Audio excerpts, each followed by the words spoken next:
Okay. Assalamu alaikum, everyone. Welcome.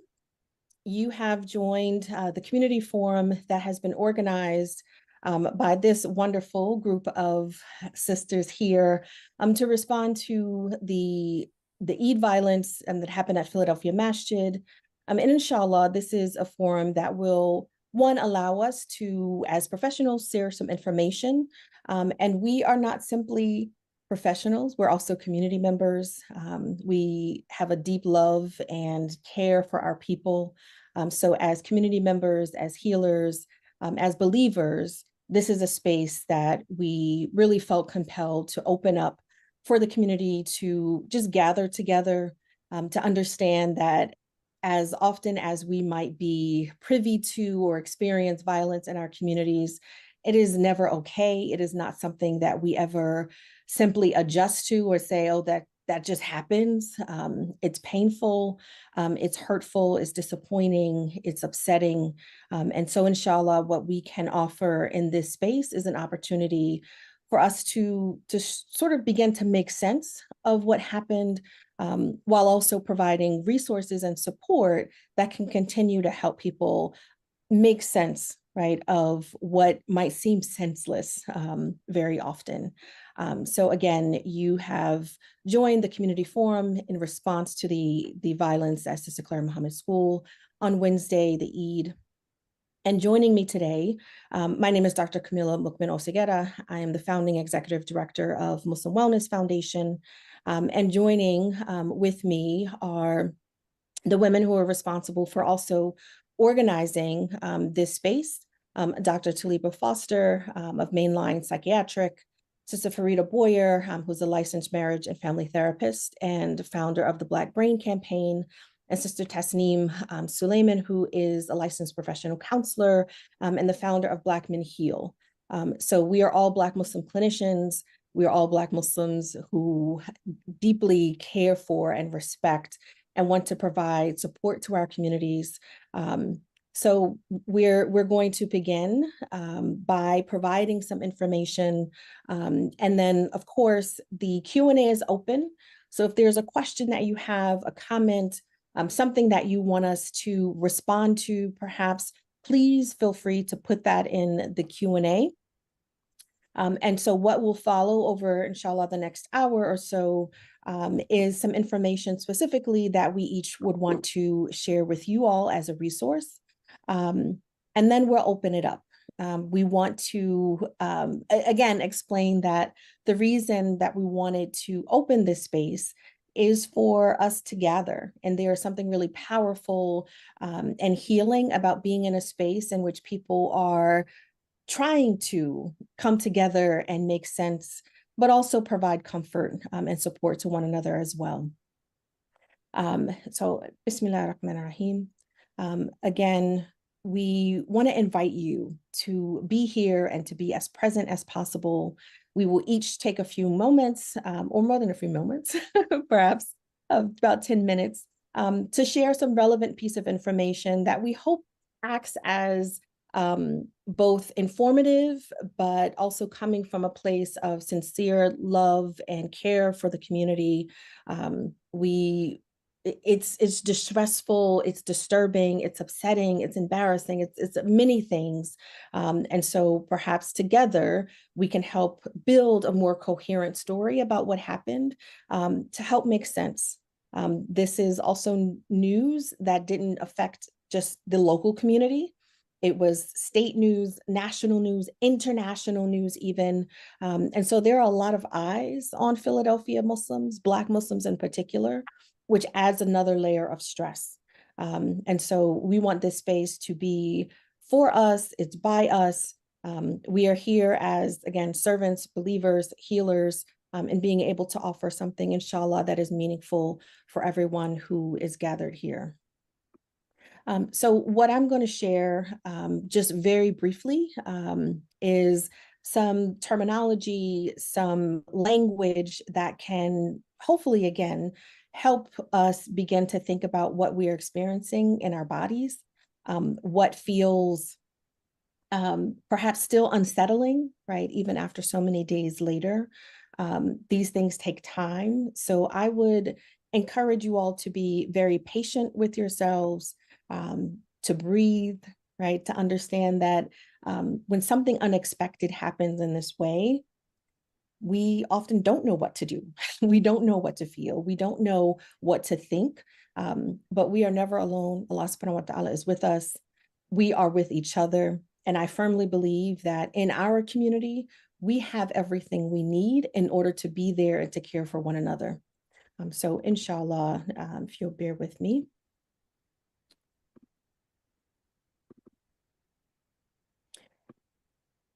And again, what is often sort of a disclaimer is that this is general information that we want to offer to you all as support.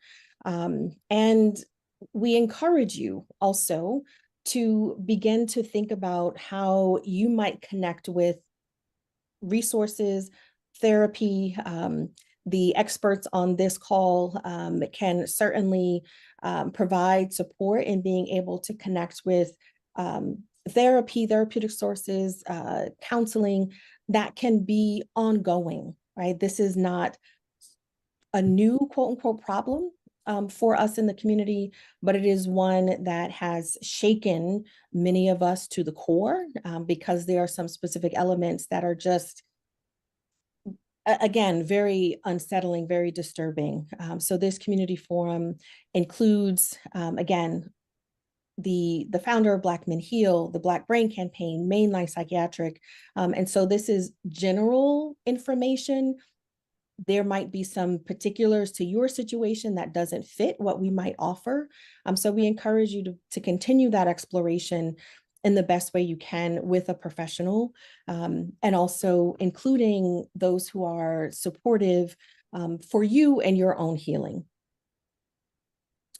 So before we begin, again, I want to encourage everyone to say Bismillah in the name of Allah and to breathe.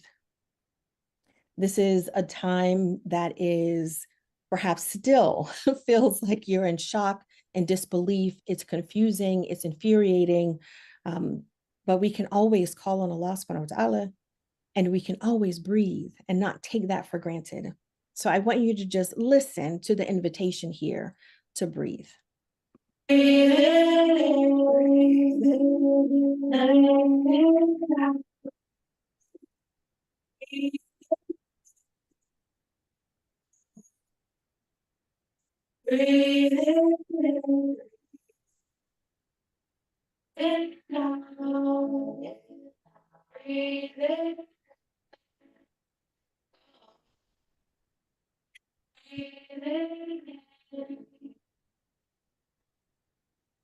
So breathe it in, let it out, let something go.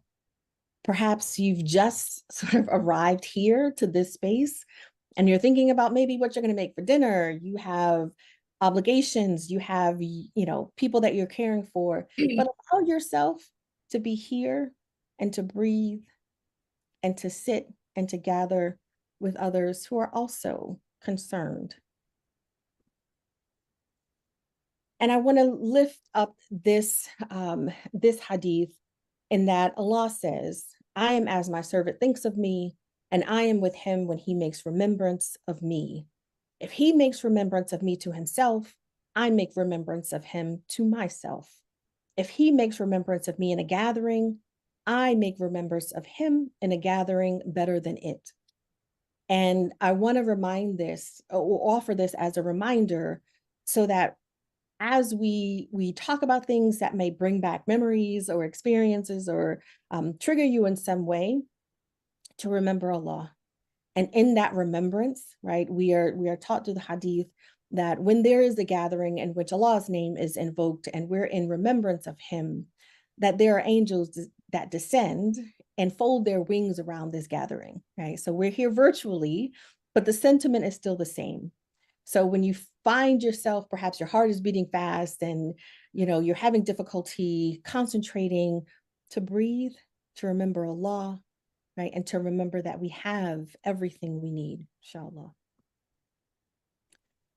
So it's only been a few days since what happened the gun violence, perhaps you're still plagued by flashbacks of where you were, what happened, the noises, the sounds, what you were wearing that day. These are all things that might be reminders of how difficult it is for you to continue to kind of move through your day as if everything is normal. So I want to just offer a couple of definitions, and then I'm going to turn it over to my sister Farida to offer additional guidance. When we talk about trauma, it is very general, right? It depends on the individual, but there are some things that we can sort of pinpoint as to what might cause a traumatic reaction to an event. And it is often these four things.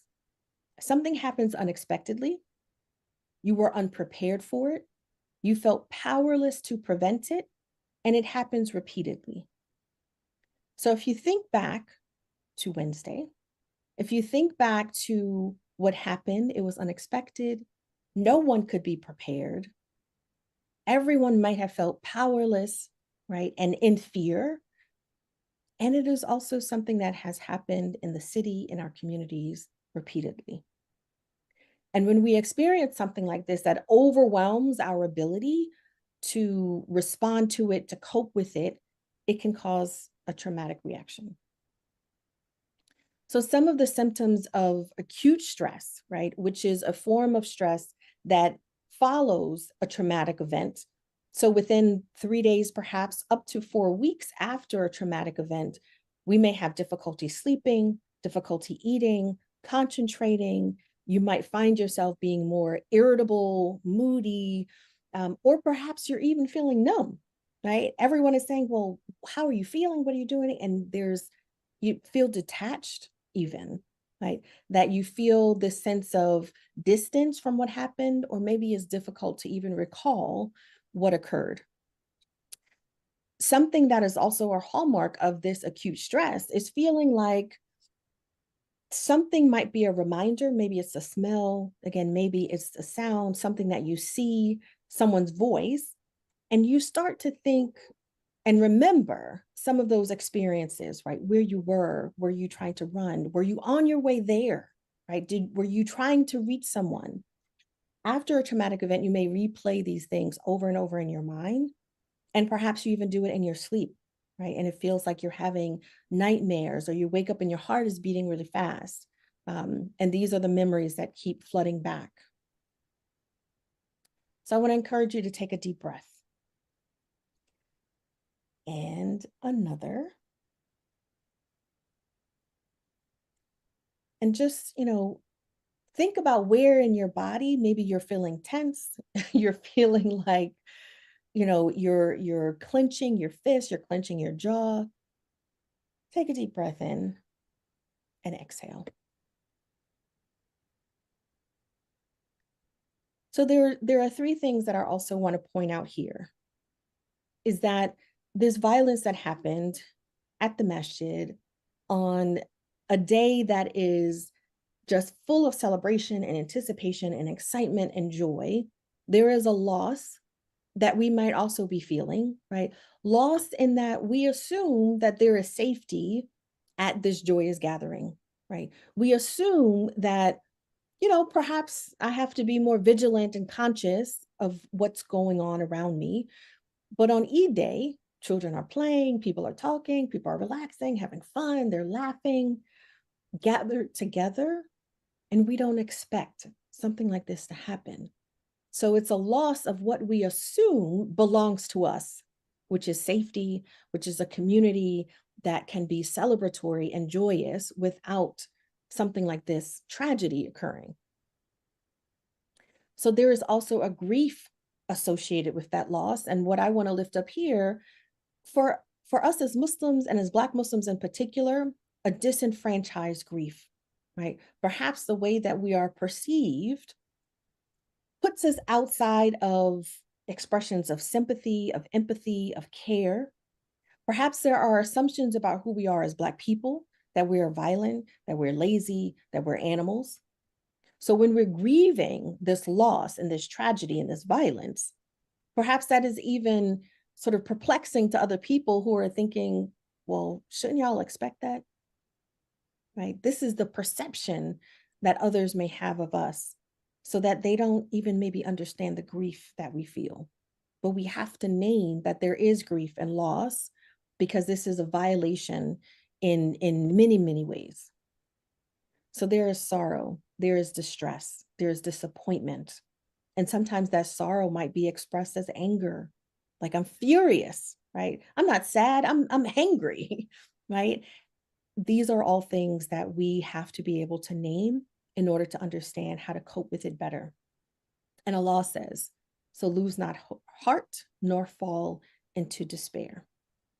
So I want to turn it over now to my sister Farida to offer additional guidance and to offer also information about the Black Brain Campaign, which is based in the city of Philadelphia, that has been offering therapy and services free of charge to the community, and what many of us might want to take advantage of. Assalamu alaikum. Thank you, Sister Kameelah. I appreciate you all just getting together at a short notice to even put this together. I know that we all have a responsibility as clinicians, as Muslims into the community. And when I called you all, you answered, jumped on a call at the drop of a dime, and put this together in less than 24 hours. So I'm grateful to have your support for that. One of the things that I wanted to talk about is the stigma against mental health. This was a traumatic experience that most of us face, because even if we weren't there on the day of the Eid, your family, your friends, somebody you knew in the community was there. We had gotten excessive amounts of phone calls, text messages. My sister called me hysterically. My niece was in the henna line trying to get henna, and with her father, who was also a police officer that was at the Eid just celebrating, and he can't contact his daughter. So one of the things that I want to make, the Black Brain Campaign's mission is to eradicate the stigma against mental health in the Black community. And that's why we offer 12 free sessions to anybody in Pennsylvania who needs therapy.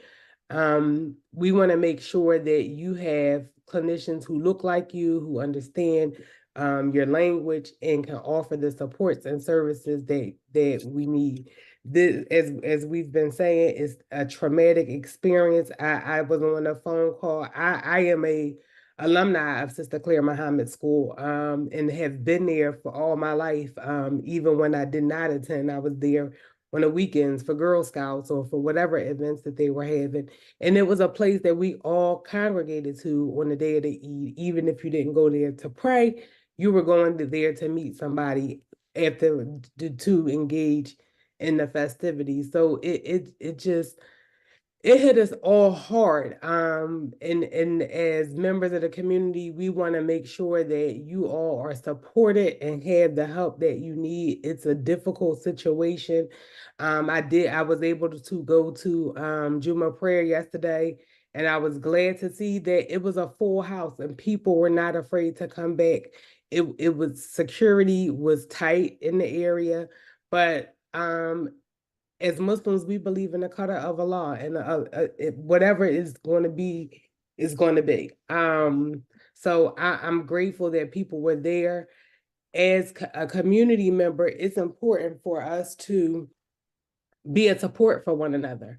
On April 27th, the Masjid wants to host a community event so that we will be present, providing resources, having clinicians on site so that you are there to have somebody to speak to. In the meantime, like I said, Black Brain Campaign offers 12 free sessions to anybody who needs it. You can go to our website, which is www.joinbbc.org. It's a link that says free therapy. You sign up for the free therapy. Put in your information, and one of our assistants will contact you and assign you to a therapist.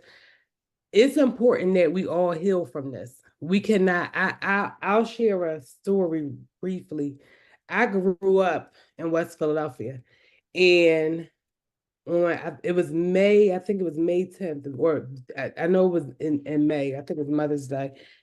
They dropped a bomb on the move house. And it forever, I was at the corner store, me and my friends were at the corner store buying candy or whatever we were getting. But now today, I realize that helicopters is a trigger for me. Once Dr. Kameelah talked about triggers, hearing helicopters gives me an instant headache. So for a certain amount of time, if I hear them, I have to leave the space, because that's what it was like when we grew up on 61st Street. It was just helicopters and tanks and all kinds of things. So it's triggering for me. And that day, I want you to try to pay attention to some of those symptoms, because you probably will, if you were there, you will probably experience some of those symptoms at some point in your life. The reality is, we are living in a state of chaos. It's violence every day. You turn on the news, somebody is being shot, killed, murdered.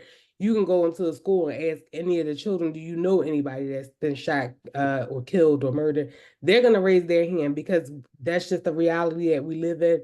It's unsafe. We want to make change. I encourage anybody who wants to make a difference. You can reach out to me via email, fboyer@theblackbraincampaign.org. I do a lot of work with elected officials, and we are trying to put put procedures together so that we can make the city a better place to live in, to work in. It's unhealthy that we have to go through this every day, and we just want to be a support to the community so that everyone is healing. We will have many resources available. If you need things to happen before April 27th, when the event is hosted, as I said, my email address, I'll make sure we put it in the chat, that you can send me an email. Many people inbox us on Facebook, Instagram, whatever it is that you need to get in touch with us. We will try to work together to make sure that you get the resources that you need.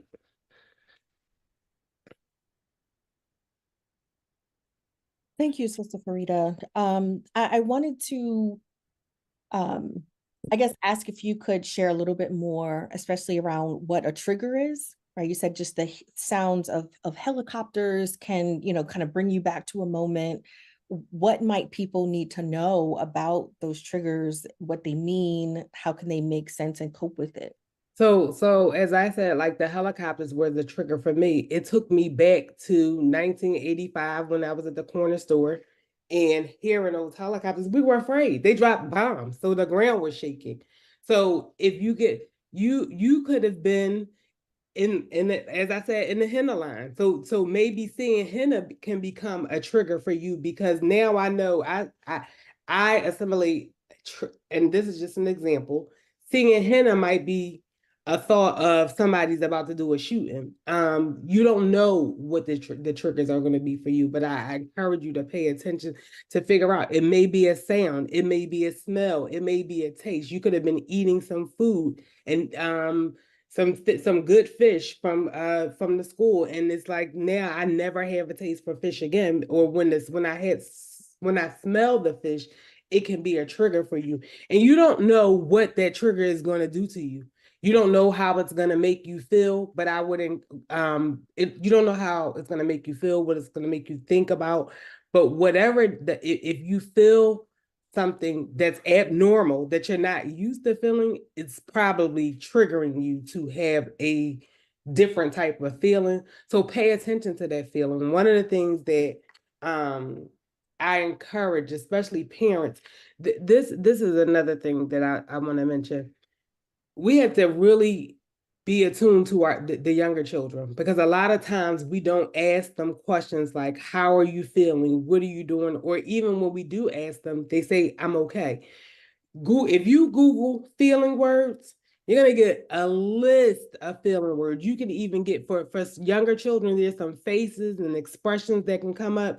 And I encourage you to share them with children. Find some words that connect to whatever emotions that they're having, so that you can get a better understanding of what is actually going on for yourself and for the child. Checking with them very often to see what's going on, how you feel. Do you remember what happened? Have a conversation with them about it. And those are some of the things that we plan on doing in the next few weeks to make sure that we're addressing the adults, the adolescents, and the children, so that there are resources put in place so that everybody can get what they need. So just to answer the question again, a trigger can be a smell, a taste, a symptom that you feel that is abnormal, that can take you back into that place where it makes you feel uncomfortable. It can give you a feeling of sadness, anger, or however you feel about the incident that happened.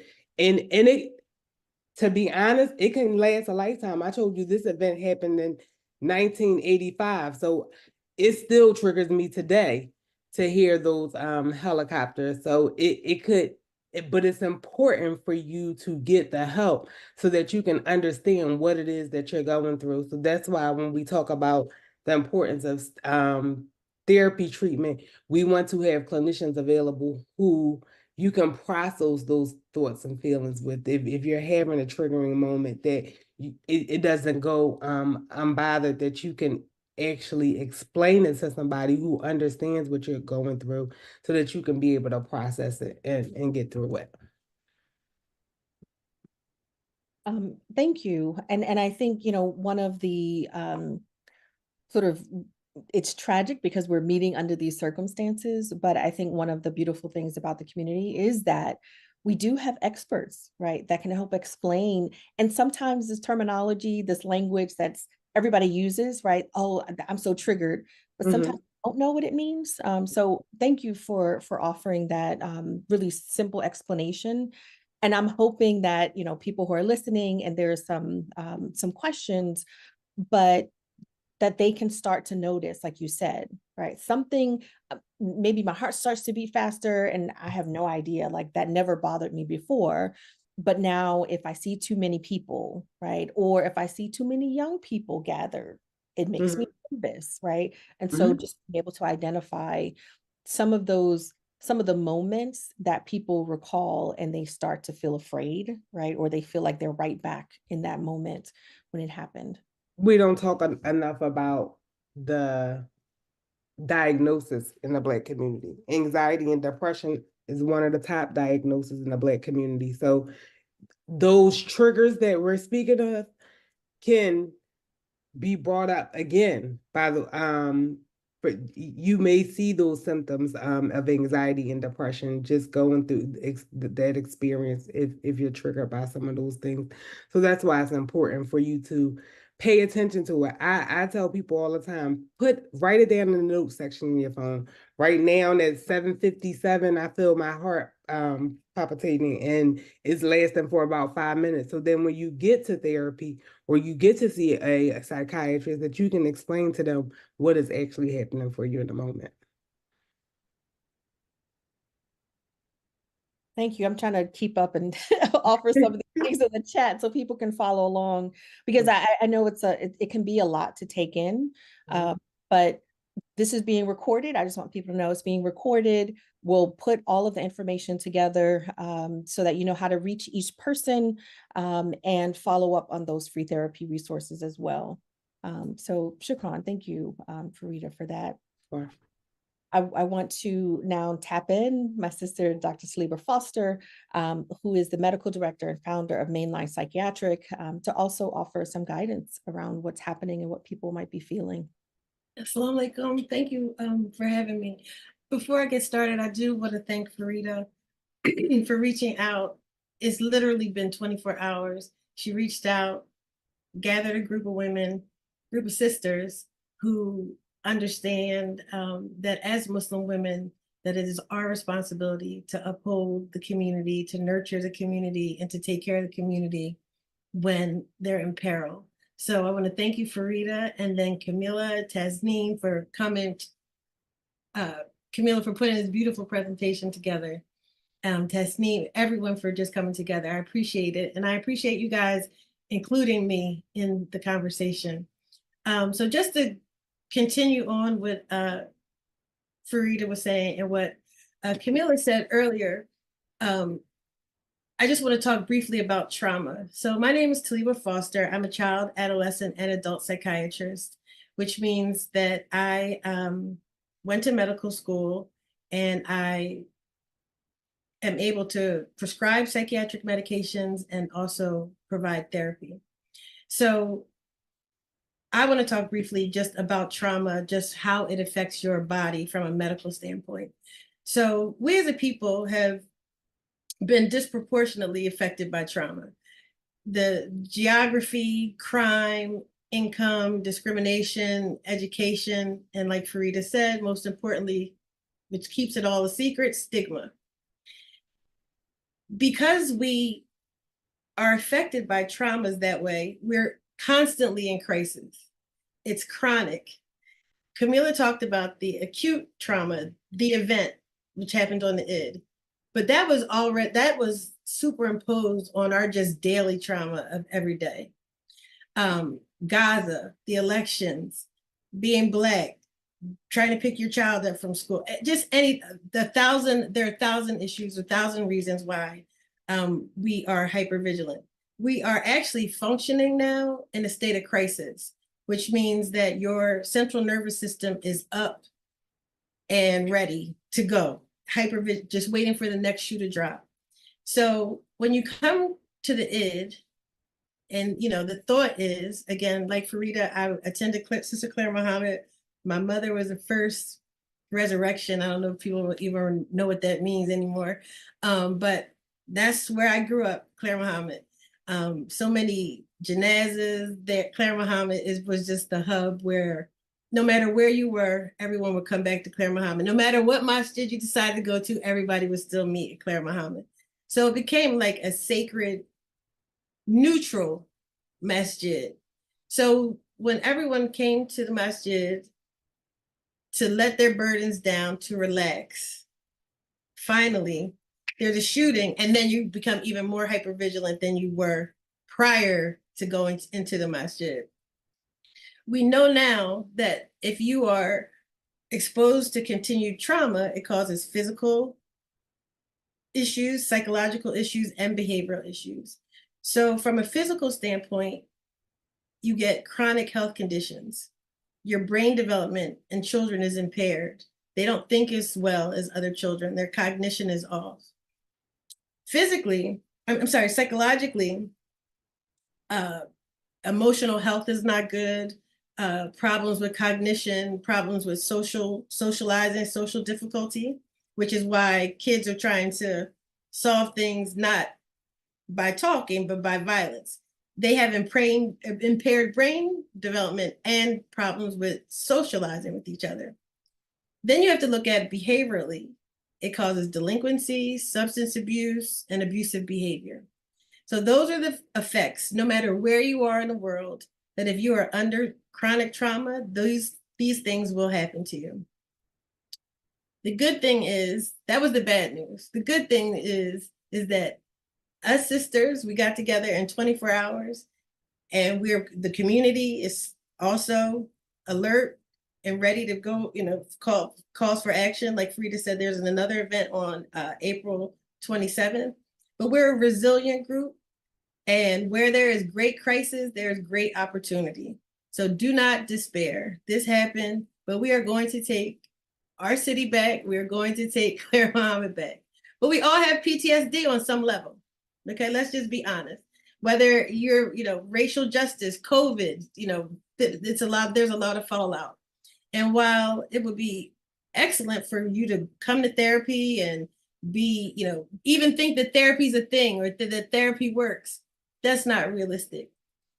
Also, we know that there aren't many culturally competent therapists. So people who speak your language, people who, you don't have to put on airs for, you can just be yourself and, be your whole self and bring your whole self to session. So if you're not quite ready for therapy or therapy isn't available to you, what I'd like you to do in the meantime to help with your PTSD are a few things. The first thing is I want you to make sure that your family feels safe. however that looks for you, that you are trying to, pull your family together in a safe place. If you can. If you can't, seek help from the community to make you feel safe. The second thing is I'd like you to maintain your routines. Don't change. If you were going to Clara Muhammad, I haven't been to Clara Muhammad. I'm going back. Okay. Maintaining my routines, maintain your routines. Do not go off track. Encourage activities. Try not to isolate. Although you're afraid, others in the community are afraid too. Come out to the community. When you're talking to your children about these things, be brief. We don't have to revisit the shooting. Be brief about the trauma and then the solution. What are we going to do moving forward? Take breaks. We don't have to talk about the actual guns all the time. We can highlight the big important points, but you don't have to revisit the event over and over, especially with children listening, because they internalize it. No new responsibilities. Don't take on nothing new. Okay? You're already traumatized. This just made it that much worse. No more new responsibilities. Nothing else. Try to take something off of your load, because this is a load that you're now carrying. I'd like you to encourage family discussions privately. Doesn't have to be publicly, but talk to each other about this. Doesn't have to be at work. If you talk to people privately, so that you can encourage using the words that Sister Kameelah said earlier, or talking about the triggers like Sister Farida said. And then from a physiological point of view, note the symptoms. So like I always, my three things, everybody who sees me will tell you.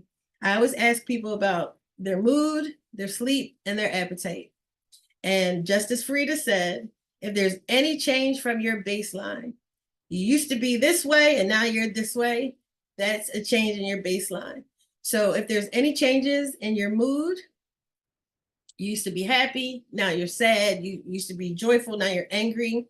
Any changes in your sleep, you can't sleep, you wake up in the middle of the night, or you're sleeping too much, or your appetite, you're eating too much, not enough. Everyone is different. So in order to see if there's a change, it has to be a change in your baseline, not the person next to you. But helicopters don't feel good to Farida because of that. Now it's funny she said that, because I was thinking, I was at the bus stop waiting for the bus when the bomb dropped for the move. The bomb, because they started in the morning and we could hear the gunshots like and it was echoing. And I can hear it and see it clear as day. And I was standing at the corner store at 61st and Media, waiting for the school bus. So when you got triggered, that triggered me. And that's part of the community. So just like I'm now saying, Farida, look, I've known you for this whole time. Who knew? We shared this common trauma. This is why it's important to communicate with other people who look like you, who are able to talk like you. The other thing I want you to pay attention for, if you notice that there's been an increase in nightmares, that's another symptom. If you're just quick to anger, drug use, alcohol use, just to sort of zone out. The kids today, they use a lot of pills, a lot of medications to zone out. It's overwhelming. It's, to be in a constant crisis. But just to wrap up, like I said, we could call a friend, make salat, dicker, move around, go outside, and seek support from all of these sisters here who have given the last 24 hours to make sure that we can provide you with support. And that's it for me.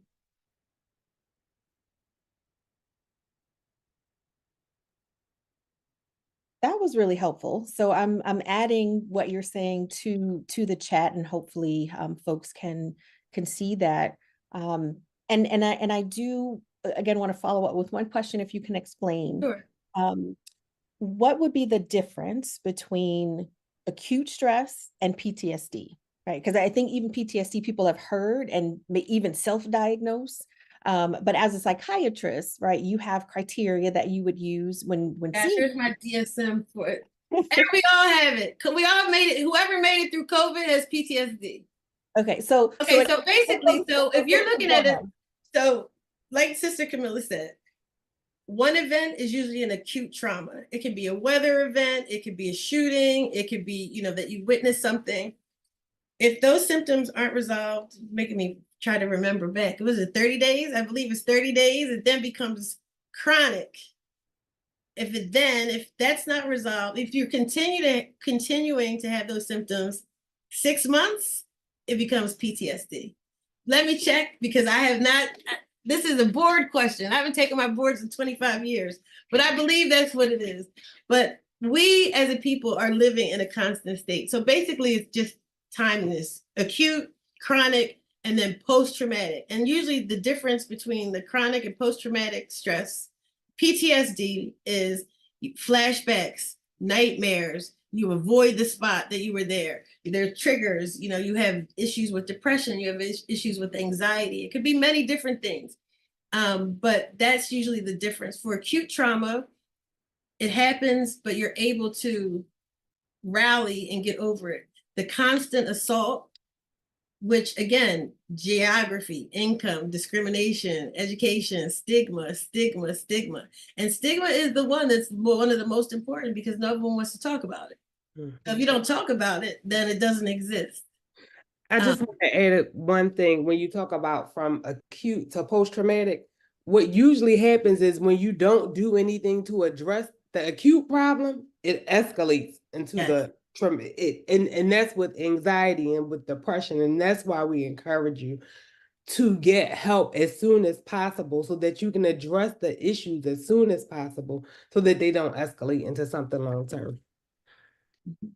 But again, we can heal from this. You know, I don't want this to be like, oh, it's just, you know, we've been through harder things as a people, but this is a good sign and a good symptom that we need to tighten up in our community, in our safe spaces, our sacred spaces, and that we are. I love when you said, Sister Kameelah, we have everything that we need in our community. It's just a matter of, you know, being able to say the words, not be afraid to talk about it, and to seek help. Thank you so much. And there might be some people on the call who've never met with a psychiatrist. They've never met with a licensed professional.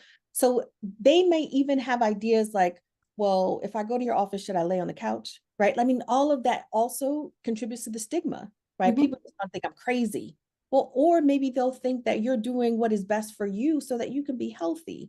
So I think in talking about it, I want people to also remember that the sister Taliba Foster, psychiatrist, also said, pray and go to therapy.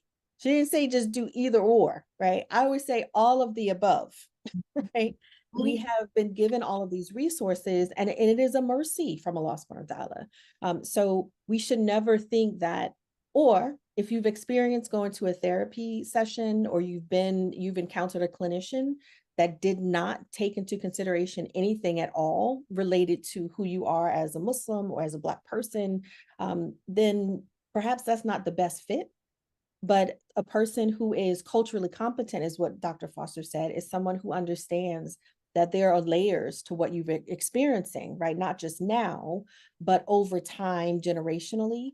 And so you will need all of the resources at their disposal in order to be able to meet both the acute and the chronic stress that you might be experiencing.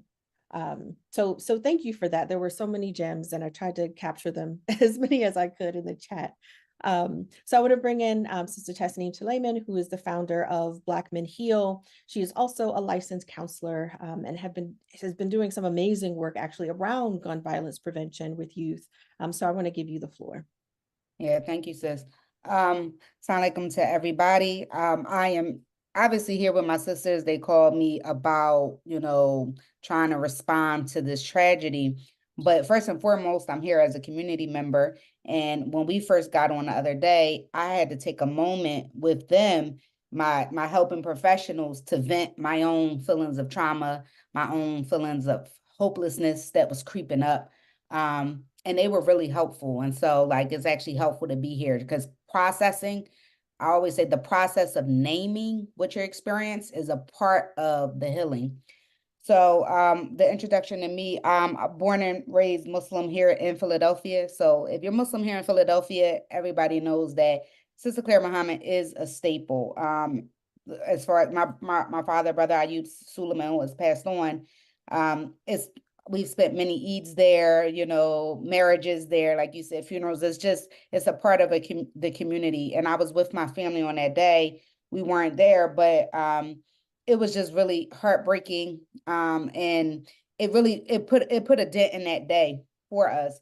And my co-founder, Zakia Williams, whose family was there, you know, like we're still just dealing with a lot of the aftermath of that, of getting phone calls from people who were impacted. But her nephew, an 8-year-old boy, witnessed, like was standing right there as somebody was shot, and he saw the person fall, and he ran and he got lost. A lot of kids got lost that day, and then the parents couldn't locate their children because the kids had ran.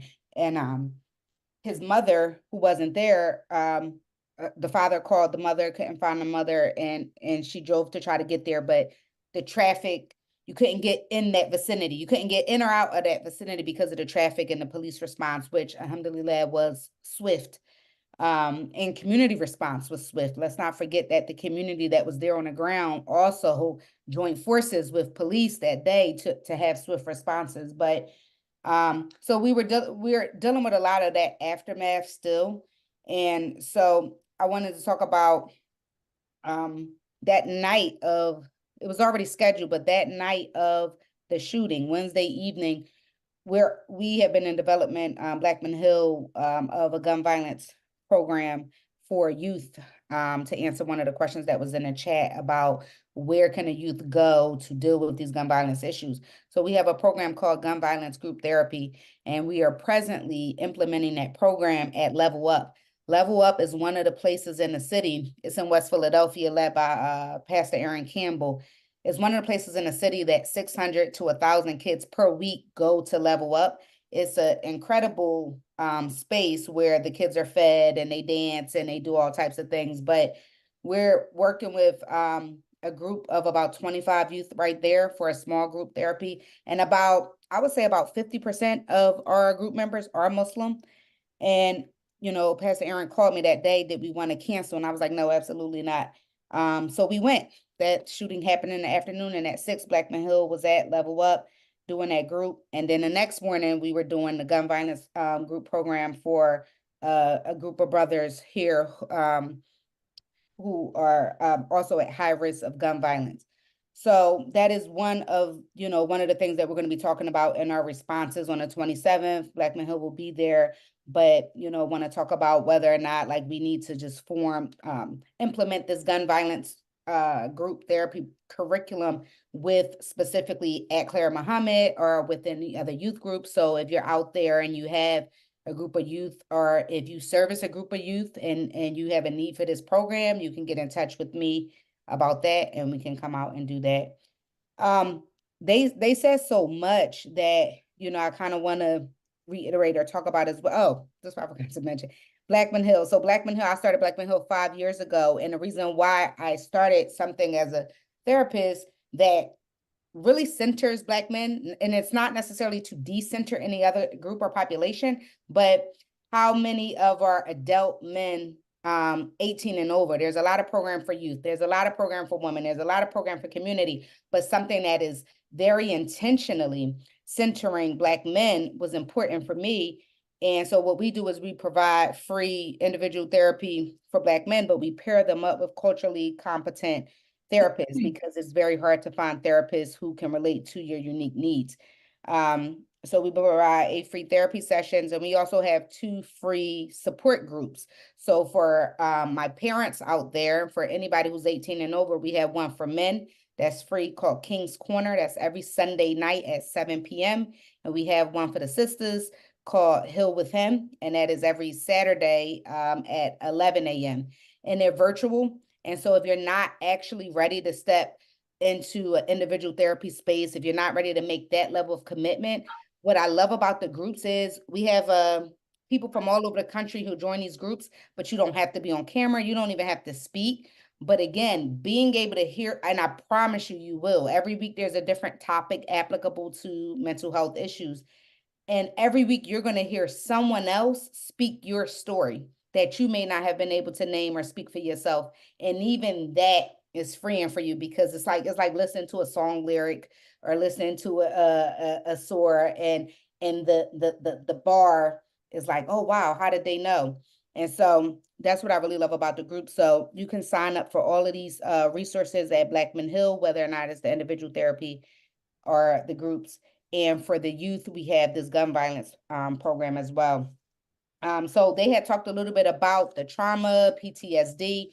We also, Blackman Hill, we also have a partnership with Penn. A couple of our providers have been trained in prolonged exposure, which is for extreme PTSD symptoms. And so if if somebody's having extreme symptoms and it is really impacting their functioning, their day-to-day functioning of work, or being in relationship or doing the things that they need to do, they could also contact us for that. And that could be men or a woman or children for the prolonged exposure. But the one I've been, tasked with building this curriculum, right, for the gun violence program, and trying to take what we all know on this as the panel, like this clinical language, and how do you translate that and make it relatable to our community and especially to our youth. And one of the things that I've used, Dr. Foster and Farida and Dr. Kameelah have already talked a little bit about trauma and some of the symptoms, but one of the things I wanted to talk about as far as the symptoms that you're experiencing, the way gun violence has an impact on mental health, one of the biggest ones is desensitization, numbing, and being numb. And so somebody had already mentioned, like, your kids might not be talking about it, so you might think that they're fine. But what I'm finding from working with these kids in the groups and like being able to hear from them directly, by the way, several of the kids that Level Up are gun violence survivors, which is and have been witness to a lot of gun violence as well. But they're numb to it. The way that when we first went in to start the program, they were talking to us about, oh yeah, when my friend was dying, I held him in my hands and had to call his mom, and I tried to lift them up. And their stories are just so horrific. Their stories are so horrific, and they're talking about these things as common as the weather. And I mean, not now that we're implementing the program, like now they breaking down crying in these groups, because the groups are they are very intense. But when we first started, they were desensitized, and we had to teach them, like, that's not normal. It's not normal that every day that you know so many people have been shot, or that you have been shot. That is not a normal situation, and it's unfortunate that they're living in Philadelphia right now feels like a battle zone for some of our youth. And when they were talking about the trauma and the way that trauma changes the brain, one of the models that I use to try to explain to the kids there is it's a model of like using your hand, right?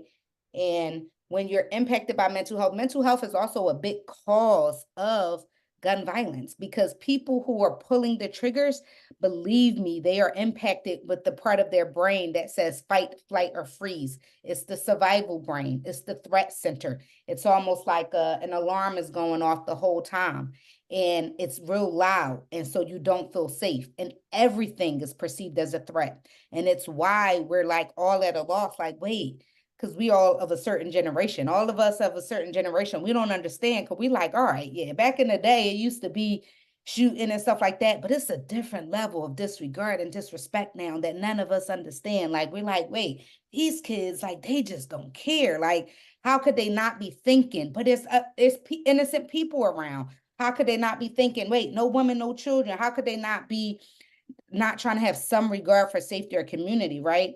But when you think of, so if you look at this, my fist right now, and it's almost like a brain, the amygdala, which is the part of the brain that is the trauma brain, that is the survival brain, that's at the base of the brain at the bottom. And that's your fight, flight, or freeze. That's the thing where the alarm is going off when you're feeling like, oh, I must, so like a freeze would be like a numb, like, okay, I'm not going to do anything. A fight is I have to react, right? our flight is I gotta run. Like if somebody come in and shoot and we don't have time to ask no questions, we just gotta go, which is what happened the other day.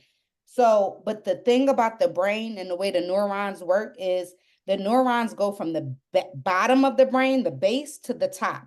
So if this is the amygdala and it's at the base, and then if you want to get to the top of the brain, which is the prefrontal cortex, this is where we make decisions. That is where logic and reasoning comes in. So a lot of times if you are in this part of the brain and the neurons need to go up to the part where you think, hey, wait, maybe that wasn't a threat, or wait, maybe I shouldn't, react. Maybe I shouldn't react with a fight or a shooting. That part of the brain is not even getting accessed because only this part, it's like a real loud alarm that's going off. And so, what I am experiencing with the gun violence groups is recognizing that we're working with the most vulnerable populations of they're most at risk of being shot, and they are also most at risk of being the shooters, because we can't forget that these are kids. A lot of times these are kids that are shooting, and they're also traumatized. And so mental health is a huge, not only is gun violence having an impact on mental health is having an impact on gun violence, because it's mental health issues, untreated. Let me mention that. We all got mental health issues, like Dr. Foster said. If you here today, if you on this call, congratulations, because you have survived the worst of your days. You survived everything. But I almost guarantee that there is some level of mental health that has been impacted by the experiences that we've had in the world. It's almost impossible. Like you can't get out unscarred right now in the world that we live in. And that's why treatment is just so important. And I'm just so grateful to be able to be providing that treatment to our community. And just to be able to be a part of this group with these sisters and trying to see how we can respond to our community. And I am a big believer of those closest to the problems of the community or those are the closest to the solution. And that's what this is, because all of us are from Philly, right? All of us grew up Muslim. I don't think you can get any closer right now to this type of event than what you have on this panel right now. So I'm grateful to be here. Dr. Kameelah will make sure that you guys have our information. You could go to Blackman Hill to sign up for any of those services that I mentioned. And I'll make sure that you guys have my contact information as well. Thank you so much, Tasnim, for that. And I also tried to capture some of what you shared in the chat. And it made me think about a question that I hope each of you can answer. Because of the chronic stress, right, is generational, the trauma that we've experienced and now younger people are experiencing in very particular ways, even post-COVID, what would you say is perhaps something that is viewed almost like a culture trait, right, or personality trait that is actually a symptom of trauma, right? So even some of that like desensitization, like, oh, I don't feel nothing, I'm strong, like this don't bother me, that's not normal. Mm-hmm. We should be allowed to feel all of the things that we're feeling because this is distressing, it's disturbing. But sometimes the response is, well, I have to be stoic, I have to be strong, like I'm not going to cry about this, or else I'll be crying forever. So something like that I think people might need to hear, right, is either a reaction to trauma or untreated mental health, but almost has become something like that we don't view in that way, right? It's kind of like a collective reaction or expression that sometimes we have to be able to say, no, that's not healthy for us. Mm-hmm. Does that make sense? What I'm trying to describe? Yeah. Yeah. Go ahead. Yeah. I don't have anything off the top of my head. I think that like when you described it, we all are just becoming so desensitized to it. It's just like it's happening every day. So even the response is just like it's like a telephone call. Oh, you know, such and such passed away, like or got killed. Like it's just that it's become that normal, and you don't. before you were reacting a different way, and now it's so normal that your reaction is just not hysterical as it probably should be. I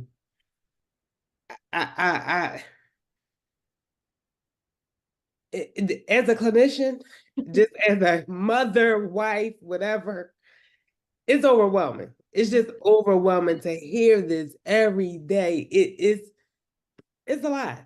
It's a lot. It's a lot to take in. It is. I agree. I do think it's extremely overwhelming. I think one of the go-tos in the Black community is let's beat those kids up.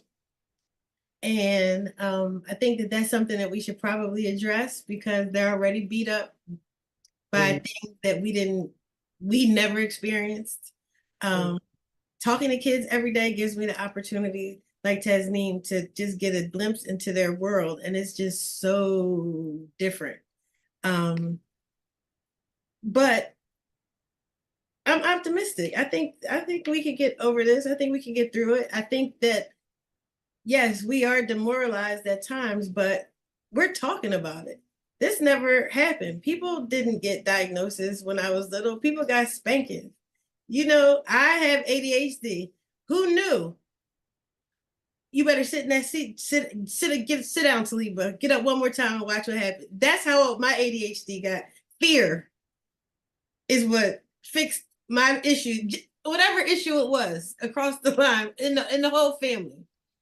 Whether it was being late, whatever it was, you know, fear that, and it works, but it's a different world now. And it's a different world that we live in. And I think that the go-to, like Tasnim said, like, is us old school, like, oh, well, that worked for me, it will work for them. And I don't think it works anymore. They don't, a lot of the children, I mean, people say, oh, they're all on drugs. The world is moving so fast for them. So fast. And just to jump on what Tasnim said, not only the amygdala is there, but the prefrontal cortex, which makes all your executive functioning, in boys doesn't develop until they're 25. So even if they do have the neurons, which they don't, to get there, there's nowhere to go. So up until that point, it's just, you know, drug, sex, rock and roll, basically. Whatever they want to do, whatever impulse I feel, that's what I'm going to act on. So you're asking a lot of there's a lot of the children are dealing with an undeveloped brains, which is why we're also fighting for children not to get life sentences as adults when they do crimes as children because their brains are not developed. So it runs along the same vein. I think that would be my thought. I also wanted to share the opposite of that desensitization when you're numb is hypervigilance. That's hyper aware, hyper on edge, hyper reactive, right? You know, I often say like all of these police shootings of unarmed people is a result of also trauma, hypervigilance, fear. Like fear is at the base of a lot of gun violence, right? But I just wanted to share this story like that this group that we're doing, this gun violence group with of men, they're adult men, 18 and over. They have been justice system impacted, and they're a part of this group at P3, Pushing Progress Philly in Germantown. And the other day, it was the very first day that we implemented the gun violence program and this is a story of a testament of how important it is to feel safe. Like healing can't occur if safety isn't there. How important it is to feel safe in your body, because trauma, it changes your brain, but it lives really heavily in the body, right? And then the body is, when the body is reactive, it sends signals to the brain, or if the brain has a thought, it can send a trigger to the body. And so they work in conjunction, right? And so sometimes it's important to try to get safety in the body so that you can heal the mind. But the other day, we were in between two groups. We were doing the gun violence group for the brothers at P3, and then we were about to start doing King's Corner, a different group for the brothers. And I come in, and the brothers were playing. And this been with me. I've been carrying this really because it was a beautiful thing to see that my facilitator, who's amazing of that, this brother Kyle Morris, he had them playing. They had a paper cup and they were just in two groups and they were just throwing a cup around. And I took a video and I've been looking at their faces and it's joy in their faces. They just was free. And even the staff was like, we would have never been able to get them to do that. We don't know how y'all got them to do that. But it was a beautiful thing because I'm thinking like, it's not much difference. Wednesday night, we do level up. It's the youth. Thursday mornings, we do P3. It's not much difference. They just older, right? Mhm. And how much the brothers at the P3, it was just such a beautiful thing because after our very first group, they were almost childlike. They said, can y'all come back every day? Are y'all gonna be like the people that say they gonna come and they don't really care? Are y'all gonna be the people that just keep coming and give this trauma? They knew the language because they been in programming. They were like, are y'all gonna just be doing this trauma bonding and trauma informed care stuff? But what they really wanted was like, do y'all really care about us? Do y'all see us? Do y'all love us? Can you help us make us feel safe? And those to me are the prerequisites of healing. And that's what I love about Black Men Heal, because that's what it's about. It's about like, how do you create a sense of safety for our men first? Because, and Dr. Kameelah brought this up the other day when we was on a call of how there are leaders. I know there are leaders on this call, community leaders. I never considered myself a community leader. When we get these type of calls, when there's a trauma, I'm just a psychotherapist, right? But because we're doing this work for the community, we are community leaders because we get them calls, right? And so people are looking for you to lead something, but we need it too. Everybody needs it. Mhm. Everybody needs this treatment. And I just want to reinforce that point because there are folks on the call, and I would remind, even when you are responding to a crisis and that adrenaline kind of like propels you, and perhaps you're not sleeping very much because people are reaching out and saying, what are we going to do? Or this is what happened. I need support. I want to encourage the leaders, like both who have formal titles and also those who people turn to quite often in these kind of circumstances, to also know like where you can get your cup filled, right? Who's watching, right? And paying attention to how you're sleeping, what your mood is like, whether or not you're eating, right? Are you drinking water, right? Are you staying hydrated? So all those are things simple things that can become or get neglected when we're experiencing a crisis is also important, as Dr. Foster said, to maintain a routine, right? If you were going to go for a walk, go for a bike ride, right? Just take a break, take a nap, like do something that can also help you regulate your body and your emotion better. If you're so exhausted that you can't think, you can't make good decisions, right? You're just not in a place where you can be as effective and as helpful and as supportive as you can be. So I want to invite, there was someone who raised a hand, there were questions. So if you have a question that you want to just speak or just something that you want to share, I want to give folks an opportunity to do that before we close out the space today. So I saw a hand of someone named Otis Redding. So I just bumped you up so that you're able to talk. If you still have something that you would like to share, please do so. And then next I have Brother Bilal Qayyum. Brother Otis?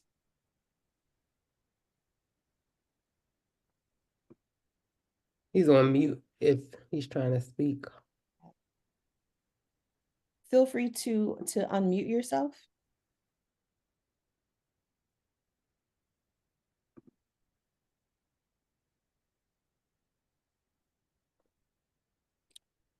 All right, maybe you stepped away.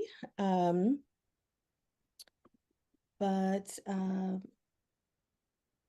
Brother Bilal.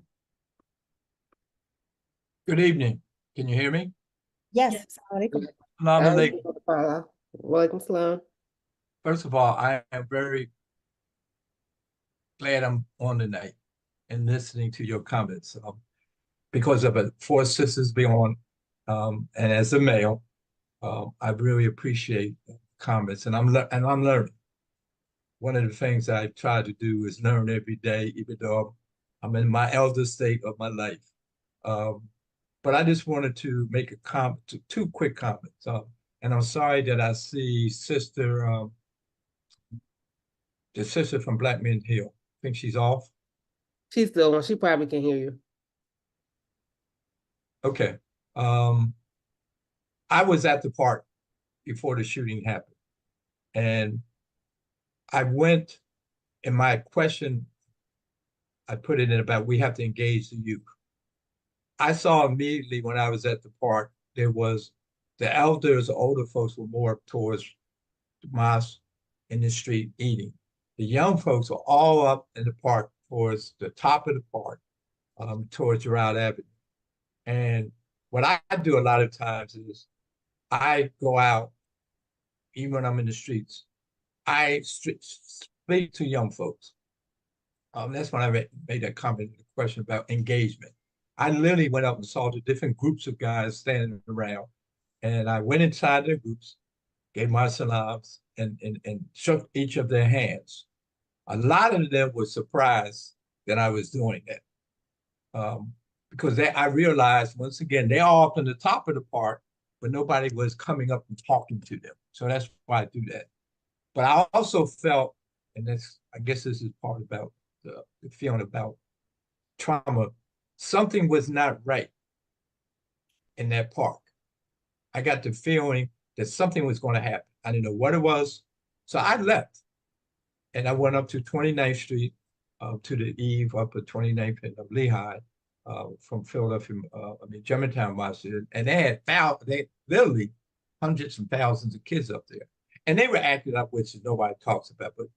But what I realized when I got up there and I got the call, there was a shooting. I wasn't shocked. Well, I was more shocked about the shooting and how it happened. But I wasn't shocked that something would have happened because once again, my street knowledge, I picked up that something was going to happen. And I was going through a thing. I was going to come back to the park, and I said, no, let me just go. I've actually came home because I didn't want to be in that kind of mix at that point. But the second part of the point I really wanted to make is I go to the Juvenile Justice Center every week and talk to the young men.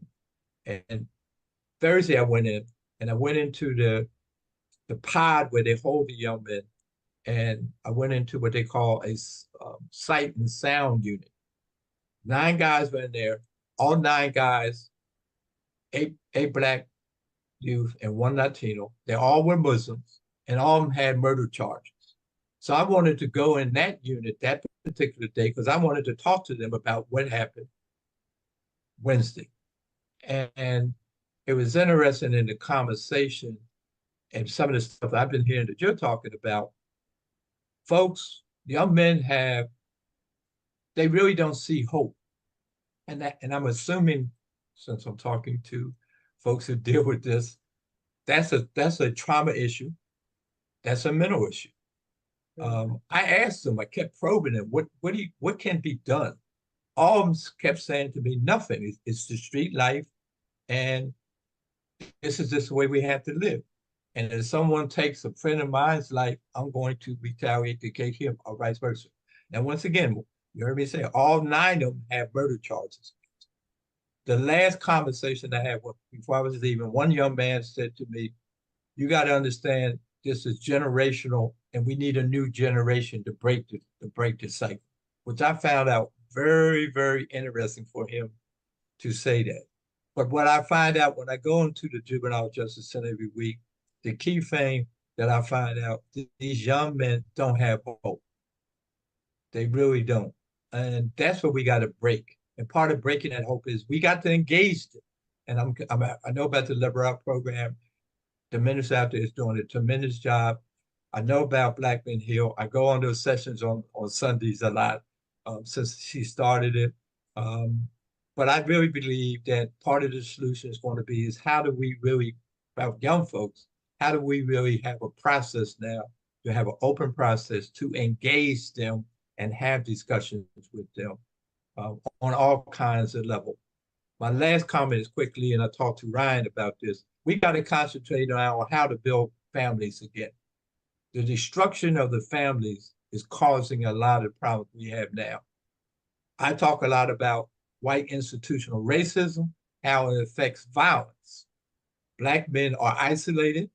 Black men don't feel they're going to be, anything in this country because of the white racism that's going on. So all my discussion now, I always bring up the issue about white institutional racism and also how we can rebuild families. Last comment I really want to make, and I don't know if you all have experienced this. Brother Bilal, I'm hearing. Brother Bilal, Look, that was the last comment. No, I know, but let me just quickly say this, because this is going to be a directly.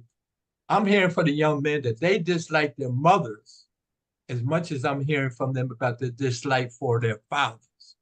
That's new. That is a new phenomena in our community.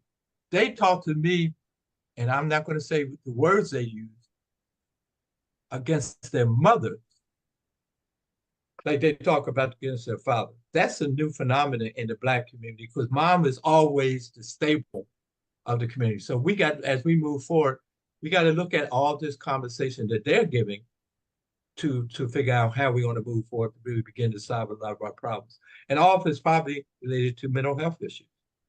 That's my last comment. Thank you for allowing me to share. All right, alhamdulillah, thank you. There's another brother, Sharif Petty, who also had something that he would like to share. Assalamu alaikum.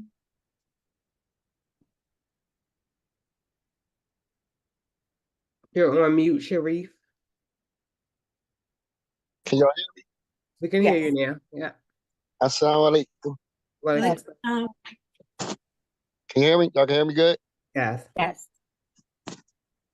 Honestly, it's scary. This is scary, scary. Like, I'm talking about, like, for men, the brothers, like, just like the brothers just said, talking to the youth, like, some of them looking for love. Most of them are scared to death. Like, nerves are, and I'm from Southwest, so, like, we just got a kid that died last night. We so numb to it, like, you don't even stop past the house and see the people no more. You give them their days and just kind of like, like, it's to the point now, honestly, like, I asked the question, like, I knew that was capable. I didn't expect it to happen at the end, but I knew it was very capable of happening because of the war going on outside.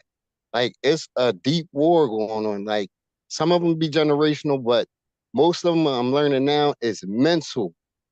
It's like they suffering.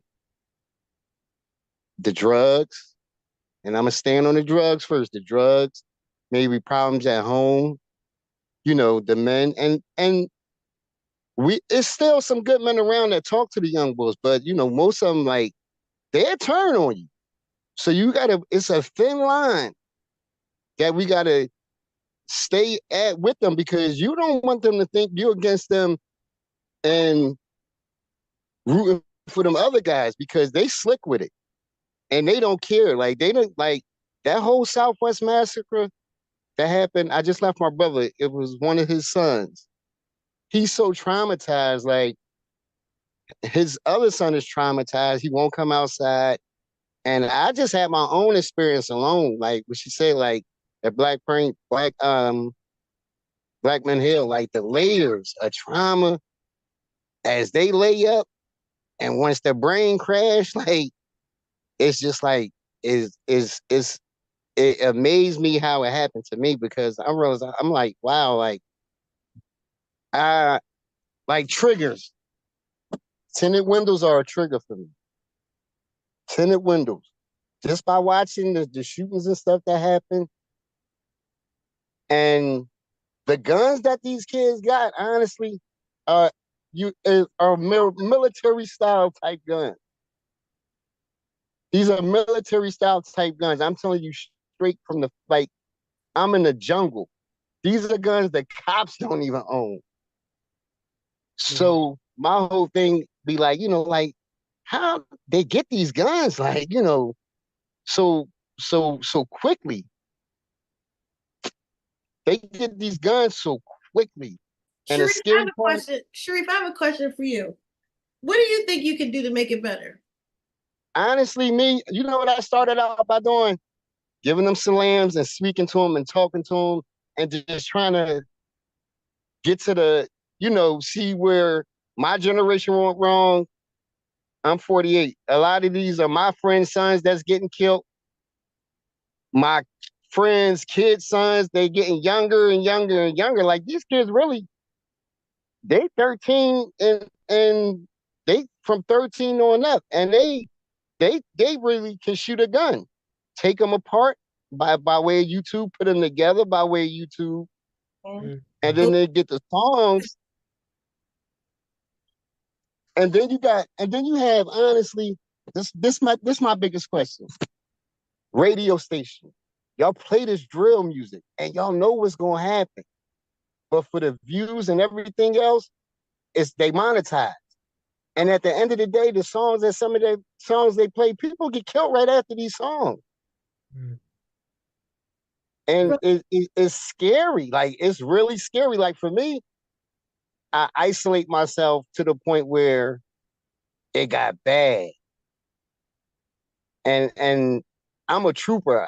I'm still gonna go outside, but I'm so aware. And something told me, like at the school, not to go down there. I don't know if it's like hyper awareness or just my nerves. I'm like, no, something's going to happen because these guys, like honestly, you can't go to them candlelight visuals. You can't really. I'm skeptical about going to janazas, and that's bad. Like I'm almost scared. I watched that Upper Darby Cemetery fill up so quick. It scared. It was like out of body within a year. I'm talking about like 30 kids in Southwest, like all friends like you may know or connected to people. And it's layers of trauma. So, Brother Sharif, thank you for sharing also about kind of the symptoms that you've experienced and what you've observed. And I also want to encourage, I guess, especially in this space, to acknowledge some of those feelings. I think there are times when we want to move to what might be a solution, right? But even you said just talking, right? That I think, we're thinking there has to be some kind of billboard size, right, solution. But if it's just, I give salams, hey, how you doing? I mean, for some of those children, they're children, right? No one ever asks them sincerely how they feel, right? And so if you're feeling some kind of fear about how they may turn, right? I mean, there's something that's very, I'll just say it, very evil that happens in a community when we're afraid of our own children. There's so many things that have broken down along the way, and it's more than just drill music, right? There's so many things that have deteriorated. And at the same time, there are so many things that we continue to do well because all of our children are not shooting each other. Yeah, no, can y'all can still hear me? Yes. So there's someone else that has their hands raised, but I just want to thank you for sharing and also continuing to do those small things, right? That may help you break your own isolation, but also help reach, right? A child. Can I just ask one question? Can I just ask one question before I go? Very quickly. And like another thing, like when we asked to go talk to the youth, they put us through all this stuff when honestly, we're the closest to them. Yes. So tell me your question.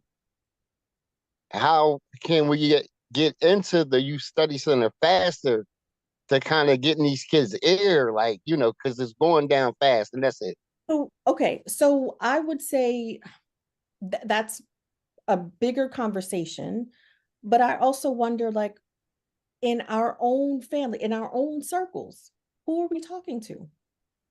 Right. Yeah, and we got our nephews and all of them. We want to reach, the kids who are in the youth study center. We want to reach them there, but there are children that you are connected to, I'm sure. Right? That we want to reach before they get to the youth study center. And I think that's important because a lot of times people will reach out to me, well, my son's here and here, can you help in this way? And it's like, why didn't you call me when you know he had a gun in your house? And this escalated into something else. The other thing that I want to address really quickly, because I thought about it when Bilal Qayyum was talking, I took a group of young people out to dinner because I just wanted to know what was going on from them and hear it from them. One of the young men said to me, and I'm like, I'm considered his aunt. He said, I'm Farida. He said, we don't have a village. These kids don't have a village anymore. You know, you guys were raised with a village. He said, they don't have a village. And that's what it connects to the gangs that I did not know that we had so many gangs in Philadelphia, but they're looking for community. And if you don't have, we did have a village. Your neighbor was part of your village. Now we don't even know who our neighbors are. So it's a lot of work that we have to do as individuals, as families, as community members. And it just starts with us. We can't wait for anybody to do this work. We have to do the work ourselves. I agree. And as Muslims, we know what we're supposed to do. We know what we're supposed to represent, and we know, you know, what kind of examples we're supposed to set for our family. It was a big thing when you left the house, you represented your family. And, you know, those, you know, Muslims look different today. I'll put it that way. But, you know, when yesterday, you think the basics. Yesterday, the imam said, at Clara Muhammad, he said, you don't truly believe until you want for your sister or brother what you want for yourself. And I said, I need to get right. Gotta get right. I know. Yeah. There's one last hand, and I want to bring him in. Brother Bilal Hassan. Assalamu alaikum. Wa assalam. Can you all hear me? Yes. Alhamdulillah. First and foremost, I'd like to thank you all sisters for hosting such a much needed space for healing and for resource sharing. So may Allah continue to bless you all, bless us all to come out from this strong and sense of unity and a sense of some sense of, you know, togetherness. I just want to quickly just share, you know, I'm not from Philly, but I frequent Philadelphia quite often with my family. I went to school there. I went to Lincoln University in Pennsylvania. So a lot of my friends live in Philly, and we were thinking about going down there for Eid on Wednesday, you know, and, you know, my sister kept asking me, she wants to say, I want to go to Claremont. I want to go to Claremont. I was like, sis, you don't even get up that early to go. I mean, we might as well stay local. We ended up in Newark. But my point was, we was at Eid in Newark, New Jersey, and I got a text saying something about happened in Philadelphia. And just my mood just totally changed. Like, I lost my appetite. I didn't want to eat anything. It was very weighted on my mind that I just started texting like friends that I knew be in the area or live in the area. And a lot of them, two of the brothers I know very closely, they weren't there with their children, and their children were there. And alhamdulillah, they're safe, but I know physically they're safe, but mentally they're not. They're not safe. And it just weighed on me very, you know, these last few days. It's like, man, subhanAllah, that could have been me with my mother who walks around sometimes with a cane, and, you know, like how would that even work? Like, you know, she can't run like that. You know, so no one's thinking about the elderly and the women and children. Like, you know, it's just, and the scene is just being so descriptive. It's almost like a movie. You just don't think nothing of it. Like, you know, at Eid, like when someone said it to me, it's like, yeah, they're shooting at the Eid. I said, they're shooting on Eid day? Oh, Eid, come on. You know what I'm saying? And, you know, it was just weighing heavy on me, and it still is. You know, it's very hard to picture it. You know, it's just very hard to picture it. And, you know, the women and children are traumatized, the adults are traumatized, and people may not feel safe going back to the park. I'm just being real. And, you know, my mother even told me she doesn't feel comfortable going to Philly. And, you know, that's a hard feeling to hear. You know, it's a very hard feeling to hear. And, you know, I have a group of brothers that, you know, I'm going to be sitting with from Philadelphia, you know, to talk about this, you know, just get our thoughts out, you know, our feelings out. But something has to be done. This is totally inexcusable. And, someone could have got their life taken that day. Allah blessed us to not have life taken. And, may Allah bless all the first responders, everyone who responded quickly. And even this officer who disabled one of the young men or one of the young people, that person is still alive. Person could have been dead. It's just, oh man, Allah, may Allah make it easy on us and give us protection, continue to protect us. But it is a state of emergency, not just in Philadelphia. I don't want this to be, I tell people, don't just make this Philly, because it ain't. It's New York, it's Newark. They're still healing from what happened with the imam there. Mm-hmm. It's real. It's Chicago, it's all of our urban communities. We're breathing over this. And it's just the scope is always zoomed into Philly. That's what I'm saying. But it's not just Philly. And I'll tell the brothers and sisters, if Philly gets it right, it can be reciprocated all across the country where there's Black Muslims. I'm telling you, because we're a force, and people are waiting for us to take up the leadership and really do some things and offer our services and offer the solutions. We have it. And I agree with what you all said. We have what we need to really make some changes. So thank you all again for providing this space, this resource tonight. Thank you. Assalamu alaikum. You're very welcome. I want to be mindful of all of your time. And just want to say, I think that it's really important, especially when what was shared is that if we don't sort of understand and process the acute, we don't get rid of it. It still stays with us, right? It shows up in different ways. And so even when people are feeling like really short-tempered, irritable, just kind of too quick to respond to any kind of provocation, and that leads to altercations. And, we have to recognize how, even when it's chronic, we're still on edge in a lot of ways. And so young people are feeling it, older people are feeling it, the babies are feeling it. And I think what might be particularly disturbing about this is when it happened, right? And so even if before we could say, well, at least for 24 hours on Eid, there's going to be a pause, right? And in this instance, it calls into question, well, what is sacred, right? Where's the line? Is there no line, right?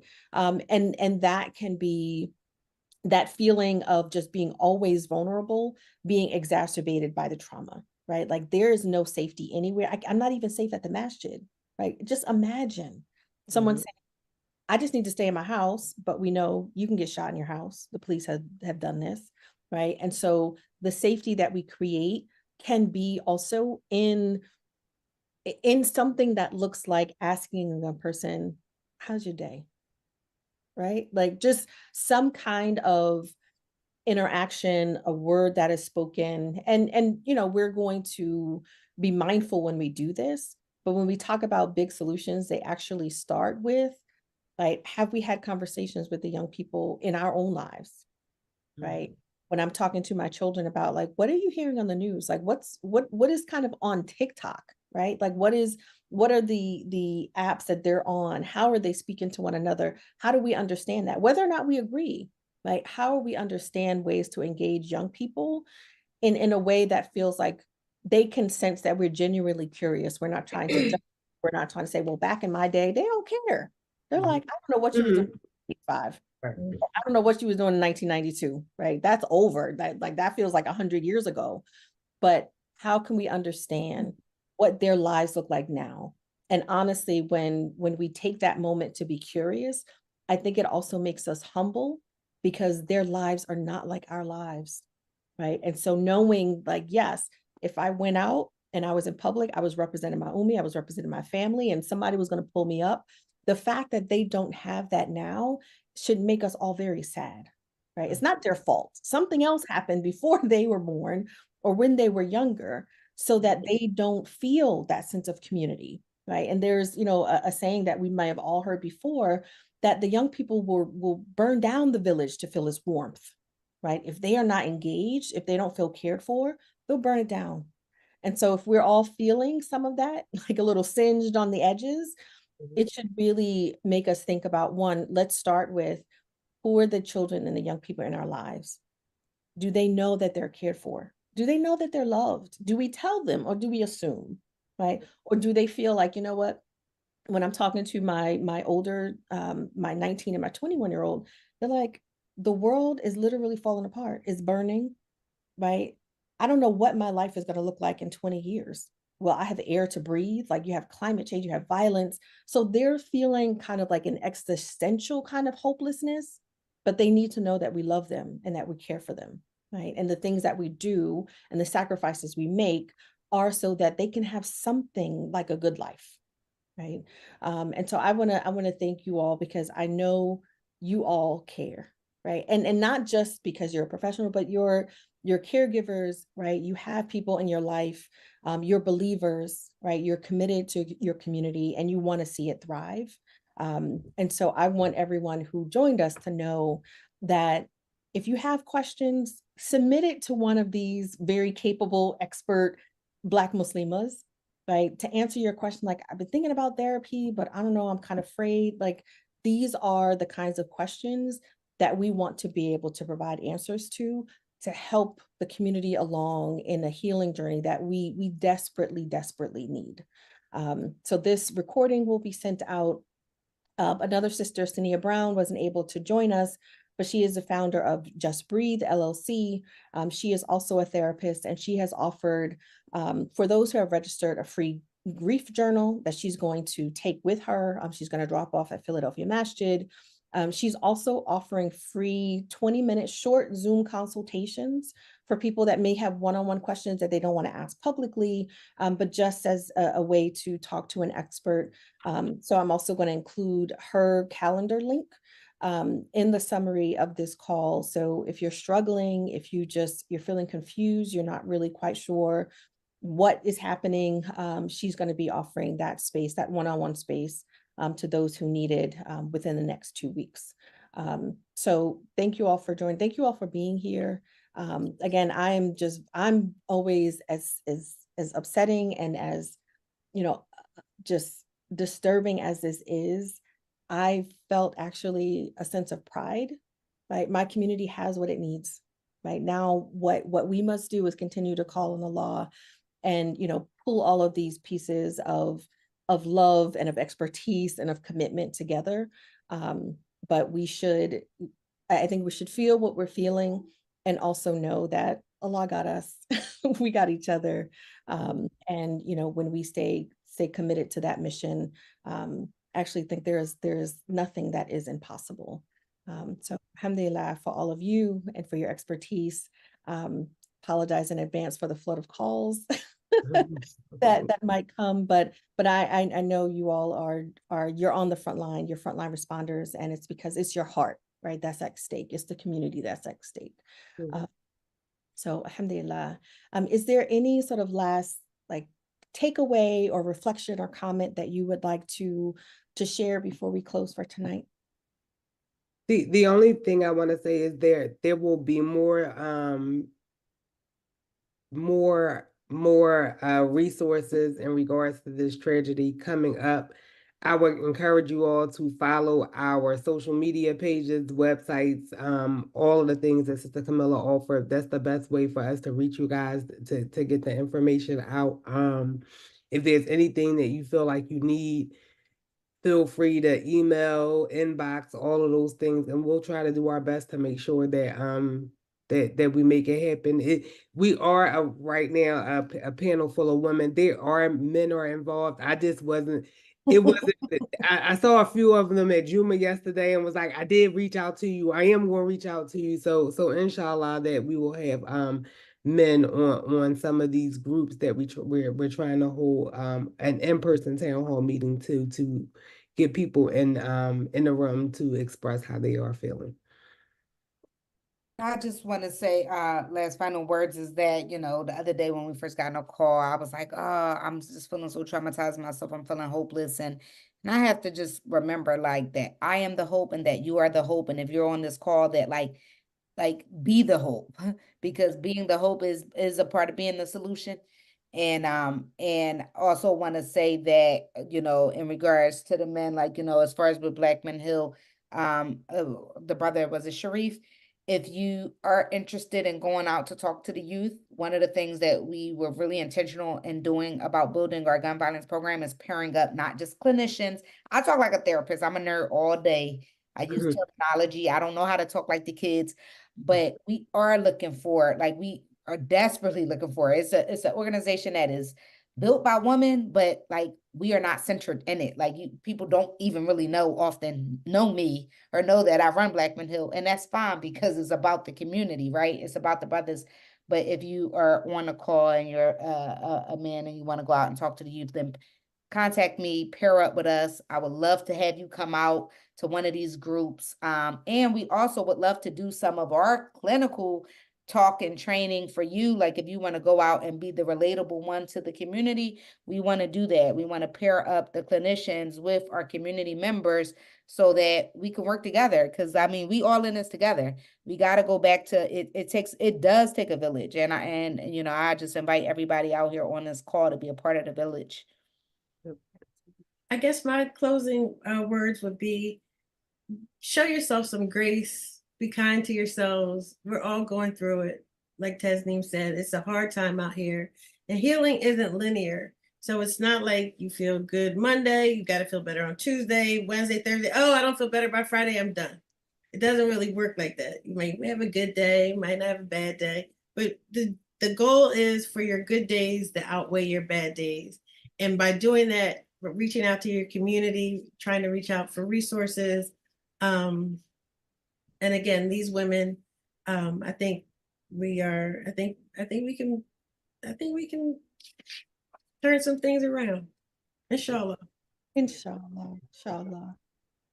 So with that, I actually wanted to close with, you know, one, always lifting up the name and the remembrance of Allah subhanahu wa ta'ala, always putting our faith and trust in Him when things feel unmanageable and senseless and we cannot sort of comprehend what's next. Sometimes it is prayer, right? It's, let me just make some 2 rakats and go to sleep, right? Like there's nothing more that I can do on this day, but Allah can do it all. And so when we remember that, it should feel like a relief, right? I don't know, but Allah knows, right? And that might be just a solution for that day that provides some grounding and comfort. But I also want to share these words from Alice Walker. And she wrote, maybe be connected to each other, maybe know the range and depth of feelings in ourselves and in each other. There is vulnerability, fear, love, rage, hatred, compassion, courage, despair, and hope in ourselves, each other, and the world. May we know our most authentic feelings and voice them when we speak. May we tap into soul and spirit when we are silent together. May we form and become a circle. Be silent and feel the clasp and connection of hands and heart. Then each in turn speak for yourself and listen to each other. Put judgment aside. Remember that anything voiced that you want to silence may be a silenced part of yourself. May the healing begin in us. So inshallah, may the healing begin in us. May this tragedy, this violence, this really upsetting event be the catalyst for something greater. May it be just the beginning of something that we could not have fathomed before, but that it doesn't become a defining moment in the community. It's just the beginning of something that hopefully provides, again, a sense of meaning, a sense of comfort, and also begins to repair some of the disconnections that may have formed because of the trauma that leaves our young people especially feeling isolated and alone and misunderstood and forgotten. So inshallah, may this be the beginning, may it be the beginning of healing and of something more and greater, inshallah. All right. Alaikum. Thank you all so much. Just deep gratitude for all of you. Thank you. Assalamu alaikum, everyone. Wa alaikum